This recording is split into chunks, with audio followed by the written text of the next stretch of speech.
on one of the statements that you made in the tail end of the campaign in the midterms. That here we go. That, well, if you don't mind, Mr. President, that this caravan was an invasion. As you know, Mr. President, I consider it to be an invasion. As you know, Mr. President, the caravan was not an invasion. It's a group of migrants moving up from Central America towards the border with the U.S. Thank you for telling me that. I appreciate it. Why did you characterize it as such? Because I consider it an invasion. You and I have a difference of opinion. But do you think that you demonized immigrants in this election to try to keep? I want them to come into the country, but they have to come in legally. You know, they have to come in, Jim, through a process. I want it to be a process, and I want people to come in, and we need the people. Your campaign. Wait. You know why we need the people, don't you? Because we have hundreds of companies moving in. We need the people. But your campaign had an ad showing migrants climbing over walls and so on. Well, that's true. But they weren't actors. They're not going to be doing that. They weren't actors. Well, no, it's true. Do you think they were actors? They weren't actors. They didn't come from Hollywood. Right. These were people. This was an actual, you know, it happened a few days ago.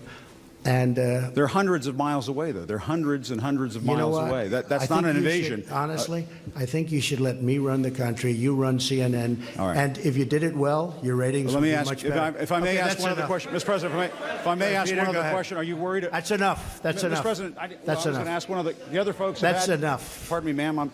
Mr. President, that's enough. Mr. President, I had one other question. If I may ask on the Russia investigation, are you concerned that you may have? I'm not concerned about anything with the Russian investigation because it's a hoax. That's enough. Put down the mic. Mr. President, are you worried about indictments coming down in this investigation? Mr. President.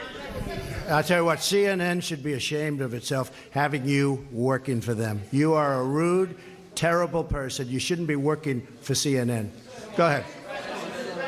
I think that's unfair. You're a very rude person. The way you treat Sarah Huckabee is horrible. And the way you treat other people are horrible. You shouldn't treat people that way. Go ahead. Go ahead, Peter. Go ahead. In Jim's defense, I've traveled with him and watched him. He's a diligent reporter who busts his butt. Well, I'm not a big like the rest fan of of yours either. So I understand. To be honest. So let me ask you a question, if I can. You repeatedly said you aren't the best, Mr. President. You repeatedly over the course of the. Okay, just sit down, please. Well, when you report fake news, when you report fake news, which CNN does a lot, you are the enemy of the people. Go ahead. Mr. President,